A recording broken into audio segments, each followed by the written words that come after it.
notes in there? Or let's say I have a worksheet for them. Yeah. And like a homework. All right. Good morning. Good morning. You should have a note sheet on your table. Make sure you sign in so that you get credit for being here. Again, this is a leadership training that we received last February. One of the goals of our top leadership at Krista is everything that we are given gets passed down to everyone. So in a sense that all Krista employees will be getting leadership training. So this is a training went through. I think it's a little ironic because we're talking about customer service. I work in an office with 3 amazing customer service people, and they asked me to do the training. But as teachers, we know sometimes, you take the knucklehead in the class and you say, hey, why don't you teach us a lesson on empathy? And maybe they'll learn something along the way. So I think this is actually an attempt for me to learn some customer service skills. I have been convicted through most of my preparation at my own customer service skills. So maybe it's the do as I say, don't do as I do. So anyway, the other piece of this morning is really a 2-hour training that we're going to do in 25 minutes. So if you feel like, wow, that was really fast, then you were paying attention because it's going to be really fast. So I think there's some great stuff here. I hope you will pick something up as we go. Feel free to take any notes on your sheet that might be helpful to you. So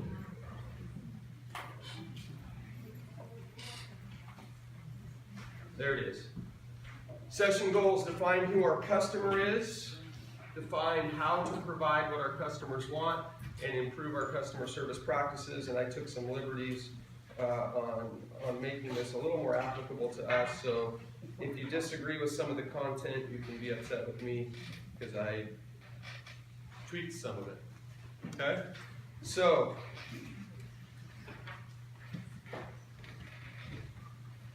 why are we here? Why are we at Krista?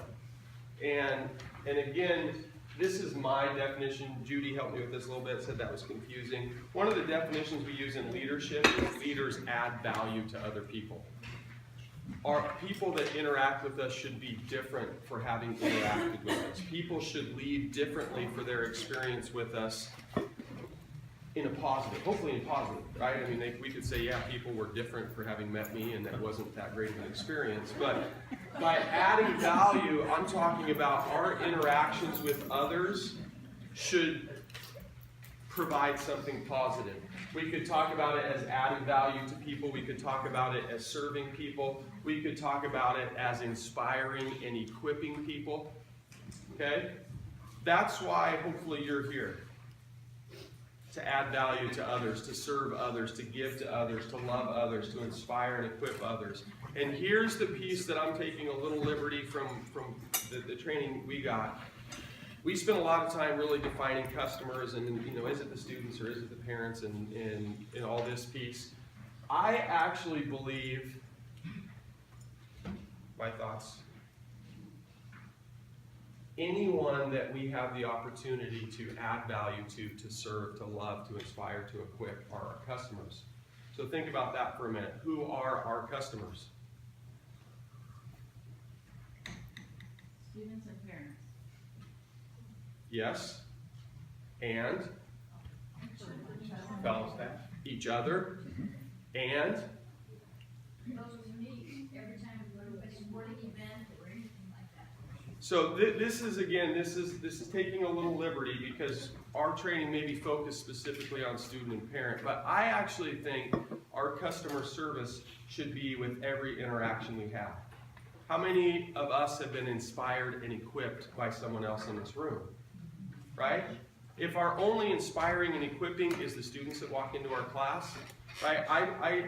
I oftentimes find myself training, teaching, trying to love and add value to parents, right? I want to help, I want to inspire and equip you as a parent to maybe do things a little differently that might be positive for you and for your son or your daughter. When we walk into that building, They are providing customer service for us. We are providing customer service for them, right? All of our interactions ultimately are an opportunity to provide great customer service, to love, to care, to serve, to add value, to inspire, to equip.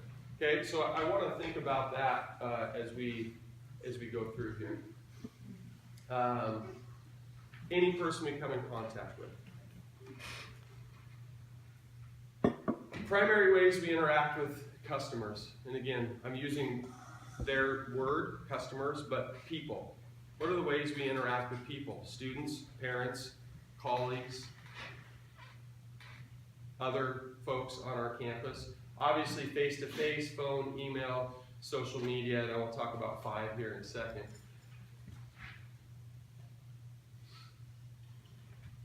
I'm trying to do this quickly, but a couple of these, the email one is, it's so handy and it's so fast, and I am an email person, right? Because it's efficient.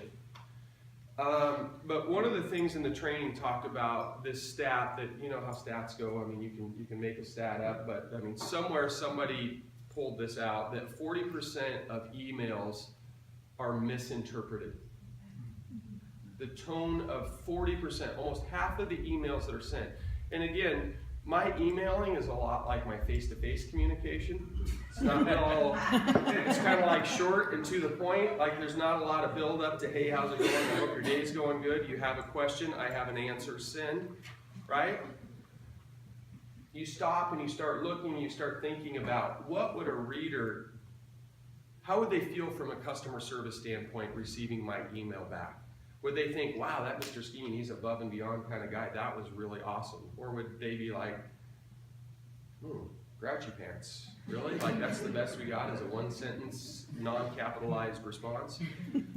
So I guess, again, I'm sharing personal convictions, but I don't think this is bad, although I still say anytime there's conflict face-to-face, I mean, that's one of my things is always, we go back to our Crucial Conversations training, when there is conflict, face-to-face, I am 100%, I don't know that there's another way. Because you really can start getting interpretations when you're dealing with conflict in emails and people reading things in and then people holding it against you and people taking a sentence and highlighting it. And when you have a conflict, again, that's biblical. You go to the person, you say, hey, can we sit and talk about something that's on my heart? For business stuff, there's still a customer service aspect to email. And again, I got to do better with that. I believe people interact with us by watching us. And again, I'm really big in our athletic department. I say our athletic events where we bring people in from off our campus is one of the greatest ways to inspire, equip, love, and serve other people. When we have another community sitting in our stands, we're not necessarily going up and having conversation, but they are watching us. That is a form of communication. What are we doing? How are we acting? Are we living out our principles and our missions? And I think that the same could be said of us. And our parents are watching us. Our students are watching us. Is there congruency between what we are saying and what we are teaching and what we are doing? I think is a really important thing. So I guess here my point is to think about your interactions and to think about what messages that you might be sending with your customer service. I think this is important. There's a knowledge piece in terms of any communication, and we know this, right? When you're dealing with a parent you have experience with, and you already know how they feel about you and or your class and or this school, is that communication not different than the parent who thinks we all walk on water, right? And I think that as I was preparing, I think it's a really important piece as we are interacting and communicating. We are aware of what people think. What preconceived notions do people have before they walk in? One of my favorite things at the first day of leadership class, I ask students, and a lot of them, I have a young class right now, what are things you've heard about me, or what are things you think about me? And now most of them aren't brave enough to say what they really think. A few of them, our stronger leaders will say, you seem mean, right? Or I walk the other way when I see you come here. You know, like really compliment these sorts of things. But I think that's important for our for us to understand, what do people think of me prior to a customer service interaction. What do all customers want? You think about this. What do you want in a customer service experience? To be heard. Good. To be heard. Respected. Respected. What was that? I want my way.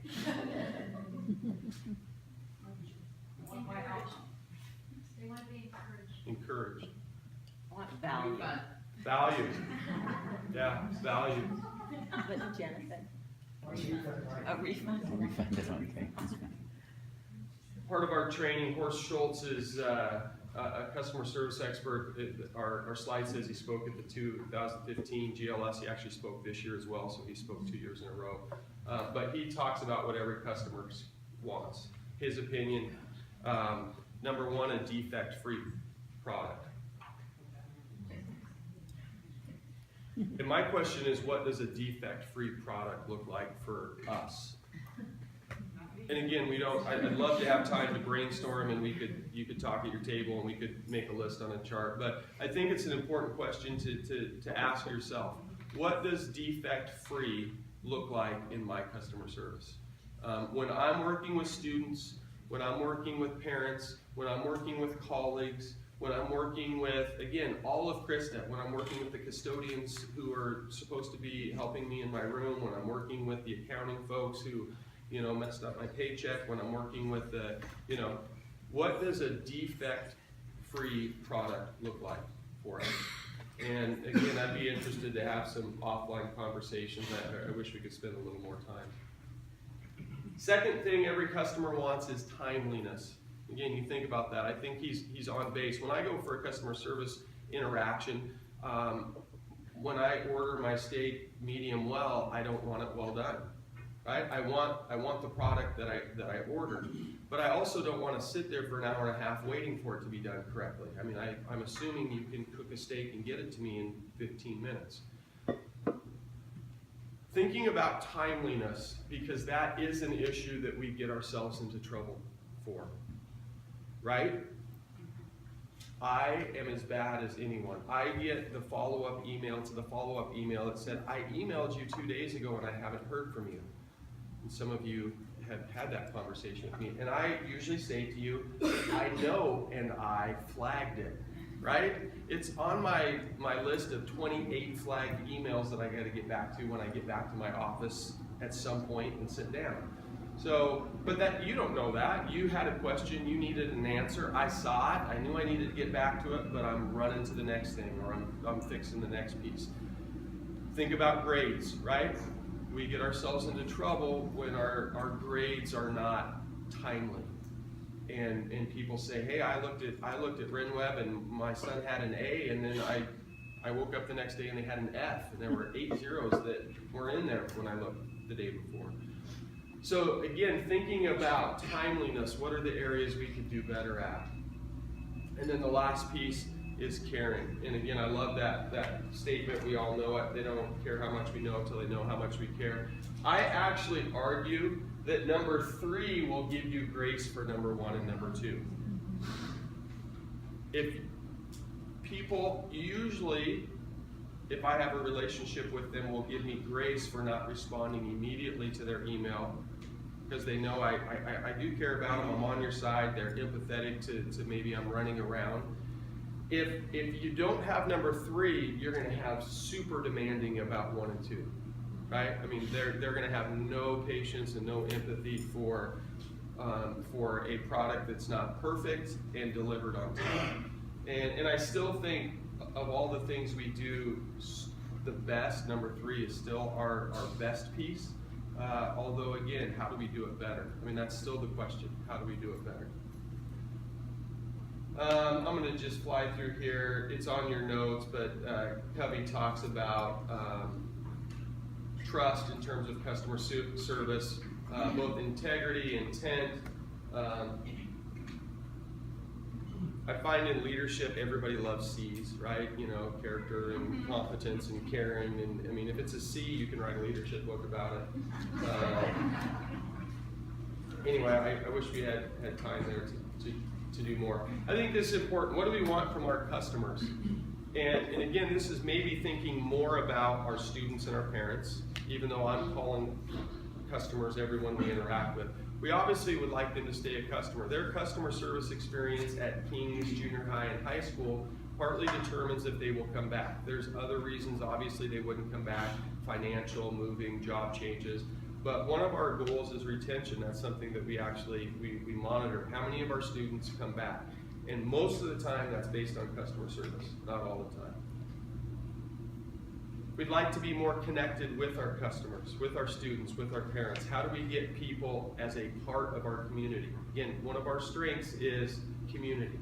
We don't want students and or parents who simply show up at 8 o'clock, leave at 3 o'clock when we know nothing about them and what they do. We like people to be a part of what we do.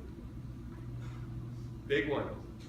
Bring new customers. We would like our customers out talking about how amazing their experience at King's High School, and we get these folks, right? We get new students and you ask them the question, what brought you to King's? Well, my dad works with a parent from King's and they can't stop talking about King's, right? My neighbor's gone to King's for 4 years and they just, every time we see them, they're grinning ear to ear about what's going on. We would like our customer experience to produce more customers. And again, I still think this: we would like our customers to be better, to have value.